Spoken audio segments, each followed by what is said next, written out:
जब से 31 से आंदोलन चालू हुआ तो 31 को हमने कोशिश की डॉक्टर को दिखाने की, नहीं हो पाया। फिर यूपी का नंबर आया, नहीं आ पाए। रोज जाते थे, डॉक्टर मना कर देते थे। अभी कल मैं गया तो उन्होंने देखा और कहा कि नहीं ठीक है, अब आप चली जाइए, जो चेकअप करने थे करे।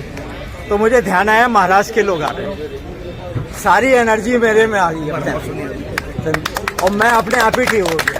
तो आप ये समझ लीजिए कि आपकी कितनी एनर्जी है जो आप देश भर में चला रहे हैं, जिसकी वजह से ये आंदोलन जो है ये चल रहा है और आपके ही अनुसरण पूरा देश कर रहा है। और हम लोग तो सीख लेते हैं कि हमारे जो कमांडर साहब हैं, राजावत जी हैं, पाटिल सर हैं, सरिता ताई हैं, मीना ताई हैं, जैसी ताई, सब लोग इतनी ज़्यादा मेहनत कर रहे हैं कि हम लोगों को लगता है कि हम लोग तो कुछ कर ही नहीं रहे, हम लोगों को ज़्यादा से ज़्यादा करना चाहिए।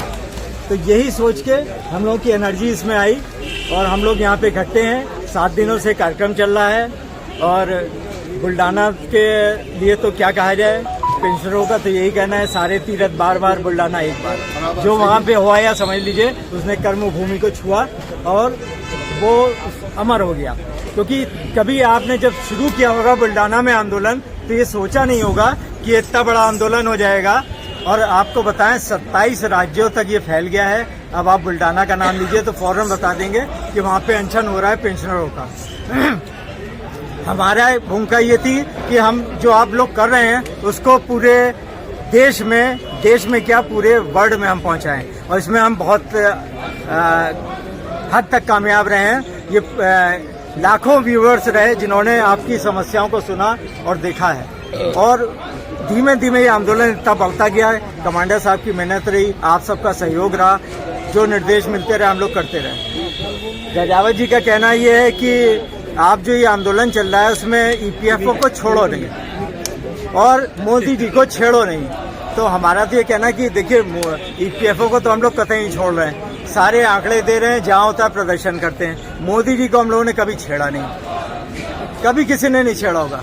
जब कहा गया थाली बजाओ, थाली बजाई। जब कहा गया घर में बैठो, घर में बैठे। जब कहा गया लाइन लगो, नोट बदलो, तब लाइन में बैठे। अभी शुरू हुआ राम ज्योति वाला, जब कहा गया राम ज्योति तो हम लोगों ने राम ज्योति जलाई। जब मन की बात उन्होंने कही हमने सुनी, हम लोगों ने तो कभी अपोज ही नहीं किया, जो कहा गया वो किया। पर वहां से भी तो कुछ हम लोगों की मन की बात सुन ले। आपने प्राण प्रतिष्ठा की, बहुत बहुत धन्यवाद, हम सब लोग बहुत नमन करते हैं। इतना बड़ा काम 500 वर्षों वाला किया कि राम जी की प्राण प्रतिष्ठा की। पर ये जो दशरथ जो जमीन पे बैठे हुए हैं, इनके प्राणों की रक्षा कीजिए और इनकी सब प्रतिष्ठा का ख्याल रखिए। मेरा तो आप सबसे यही निवेदन है, क्योंकि हम लोग सब आपके साथ हैं, जो आप करते हैं वही कर रहे हैं। देश में हम लोगों ने 30-35 साल अपनी भूमिका निभाई, राष्ट्र सेवा की। जो हम लोगों को काम कहा गया कि सरकार की बदनामी ना होने पाए, आप अच्छा काम करिए, बढ़िया बिजली दीजिए। कर्फ्यू जो लोग बिजली बोर्ड में थे, बढ़िया सी बिजली दी उन्होंने। जो खाद्यान्न से जुड़े थे, कर्फ्यू, बाढ़, हर चीज में उन्होंने अपनी जान की परवाह न करते हुए सारा काम किया। हम लोगों ने खूब देश सेवा की, हम लोग सबसे बड़े देशभक्त हैं और इस वक्त जमीन पर बैठे हैं। तो सरकार को सुनना चाहिए। जब इतने बड़े बड़े काम हो गए तो ये तो बहुत छोटा सा काम है, ये तो चुटकी बजाते ही ये काम शुरू हो जाएगा। तो मेरा तो निवेदन ये है कि आप जो है हम लोग का काम कीजिए, इन जो दशरथ बैठे हैं इनके प्राणों की और प्रतिष्ठा का ख्याल रखिए। आप हम लोग की मांग जल्दी से जल्दी मांगे, तो क्योंकि हम लोग बहुत थोड़ा सा जीवन बचा है। यहाँ आप देख रहे हैं 60, 70, 75 साल के लोग हैं, तो जीवन बचा है वो अच्छे से काट लें, यही बस आपसे निवेदन है। धन्यवाद बहुत बहुत। ये लड़ाई आपकी थी, आपने खड़ी की। दुनिया में ये ऐसा पहला उदाहरण है कि कोई पॉलिटिकल पार्टी के सपोर्ट के बिना एक सामाजिक आंदोलन जो वृद्ध लोगों ने, ज्येष्ठ लोगों ने खड़ा करके और इतनी बड़ी क्रूर व्यवस्था के खिलाफ जीत हासिल की, ये पहला उदाहरण होगा। स्वतंत्र भारत होने के बाद भारत देश में किए गए बड़े आंदोलन में इस आंदोलन की गणना होगी, जिसके आप शिल्पकार हैं, जो आपने खड़ा किया है। मैं आप सभी को इसके बहुत बहुत बधाई देता हूं कि आपने आज इस आंदोलन को ऐसी जगह पे लाके खड़ा किया है कि जिस विजयश्री कभी भी आपके गले में माला डाल सकती है। पूरा होके अपने बैंक में पैसा जमा नहीं होता, गारंटी किसी बात की नहीं होती। खुदा ने खास्ता अगर ये काम नहीं हुआ तो हमें अगर बलिदान करना पड़ा तो क्या आप तैयार हैं? तैयार है? ईश्वर करे हम पर ये नौबत ना आए और जो सरकार है वो बड़ी संवेदनशील तरीके से हमारी बात सुने और हमें राहत दे। ये हमारी जो मांग है ये भारत के उस समाज के प्रति है कि जो समाज सही मायनों में सभी अंगों से पददलित है, वंचित है। हमारे पास आरोग्य नहीं है, उम्र नहीं है, पैसा नहीं है, शक्ति नहीं है। हम समाज का बुजुर्ग होने के बावजूद, ज्येष्ठ होने के बावजूद हम लोग समाज का वंचित घटक है। बहुत पिछड़ा हुआ वर्ग हमारा है। आजकल राजनीतिज्ञों ने आपको समाज या जाति व्यवस्था में पिछड़ा अगला किया है, लेकिन सही मायने में पिछड़ा वर्ग ये है जो सभी जाति धर्म का है और ये वर्ग जो है वो हमारा वर्ग है। इस वर्ग को जिस दिन सरकार यश देगी, सरकार भी उस दिन जीतेगी। मैंने पहले भी कहा है, आज आप नए लोग आए हो, आपके सामने कहता हूं कि सरकार को यह समझना चाहिए कि हमारी जीत में सरकार की जीत है और हमारे हार में सरकार की हार है। इसीलिए हमें जिताना सरकार की भी मजबूरी है और सरकार को अच्छे मन से, भले मन से हमारा काम करना चाहिए। और जो वो दे रहे हैं वो दान तो दे नहीं रहे, तो हमारा ही पैसा दे रहे, लेकिन सम्मान के साथ हमारा पैसा हमें मिलना चाहिए ताकि हम भी सरकार को दुआ दें और भारत देश का मान आगे भी बढ़ाते रहे। यही मैं कहना चाहता हूं। आप सबको बहुत बहुत धन्यवाद। अभी अगला कल का कार्यक्रम क्या है, महासचिव जी बात करेंगे। आप सभी को धन्यवाद। 2 नारे लगाएंगे।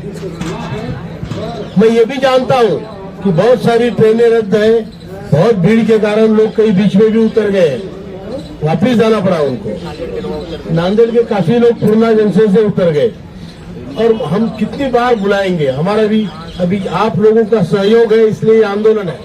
ये आंदोलन ही आपका है, हम निमित्त मात्र है और ये आंदोलन चलाने वाला ईश्वर है। हम लोग और मैं और महासचिव जी इस बात का यकीन रखते हैं कि सरकार से ऊपर भी एक सरकार है, परमात्मा की सरकार है, परवरदिगार की सरकार है और वो सरकार की कृपा हम पर है, तो ये सरकार को तो देना ही पड़ेगा, इसमें कोई डाउट नहीं है। 2 नारे लगाएंगे। जो आप लोग आ गए इतनी मेहनत करके, आप सभी का मैं बहुत बहुत धन्यवाद करता हूँ, आपका आभार व्यक्त करता हूँ। भारत का हर पेंशनर यहाँ आने वाले लोगों का धन्यवादी है और यहाँ आने वाले लोगों से उपकृत है। 2 नारे लगाएंगे।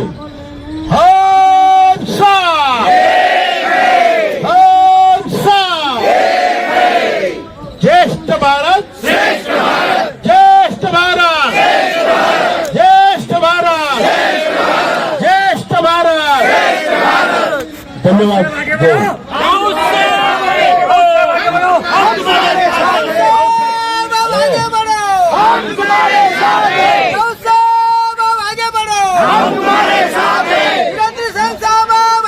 पुलिस प्रशासन की कुछ परेशानियां हैं, लेकिन चूंकि हमारे काफी भाई वहां से चल पड़े हैं, इसलिए आज माननीय कमांडर साहब और हम पुलिस प्रशासन से प्रार्थना करेंगे कि हमारा जो कार्यक्रम है 2-3 दिन तक और हमें परमिशन दें और 9 तारीख तक हमारा कार्यक्रम जो है चलता रहे। आज हम उनसे निवेदन करेंगे।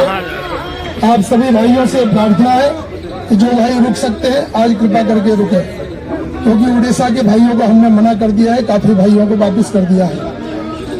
उसमें कुछ छत्तीसगढ़ के भाई थे, वो भी आ रहे थे। उनको कहा कि पुलिस प्रशासन को हमें भी सहयोग करना है और पुलिस प्रशासन जो है उनका भी कहना है कि सर रोज रोज बहुत सारे लोग आपके आ रहे हैं और हमारी व्यवस्था नहीं हो पाती है। जो भी है उनके ट्रैफिक का कुछ नियम रहते हैं, उनको कंट्रोल करना पड़ता है, लॉ ऑर्डर जो भी है। तो जो है आप लोग कल हमारा कार्यक्रम यही शांतिपूर्ण ढंग से होगा, ऐसे माननीय कमांडर साहब की ओर से हम आपसे प्रार्थना करते हैं। आप लोग रुकिए और अगर कुछ इसमें और कुछ बदलाव रहा तो जो है हम आपको आज व्हाट्सएप के द्वारा सूचित कर देंगे। आप सबके प्रति कृतज्ञता व्यक्त करते हैं और हम लोग तो कंट्रोल कर रहे हैं कि ज्यादा से ज्यादा संख्या में यहाँ लोग ना पहुंचे। माननीय कमांडर साहब नहीं चाहते कि बिना मतलब में आप लोगों को तकलीफ हो और हमारी बात हमारे जो प्रभावशाली नेता है उनके ढंग से, उनके माध्यम से, मीडिया के माध्यम से, आप सबके माध्यम से सरकार तक पहुंच रही है। मीडिया के भाइयों के प्रति कृतज्ञता व्यक्त करते हैं, पुलिस प्रशासन के प्रति हम कृतज्ञता व्यक्त करते हैं। जिस प्रकार से उन्होंने अभी तक हमें सहयोग किया, 2-3 दिन और सहयोग बनाते रहे और तब तक जो है जिस प्रकार से आज आपने देखा 3 सांसद सदस्यगण आए थे, उन्होंने कहा कि हम 9 तारीख तक आपके काम करवाने की पूरी कोशिश करेंगे, ग्रुप में जाके प्रधानमंत्री से मिलेंगे। तो हम भी चाहते हैं कि जल्दी से जल्दी हमारा काम हो। आप सबके प्रति कृतज्ञता व्यक्त करते हुए हमारा EPS 95 आंदोलन सफल हो, सफल हो, सफल हो। एक बार जोर से नारा लगाना है, हमारा EPS 95 आंदोलन, हमारा EPS 95 आंदोलन, हमारा EPS 95 आंदोलन, सर्वेषां मंगलम भवतु। महाराष्ट्र की टीम के प्रति अध्यक्ष महोदय से लेके बाकी जो भाई आए सबके प्रति हम कृतज्ञता व्यक्त करते हैं, बहुत बहुत उनको धन्यवाद देते हैं। Thank you sir.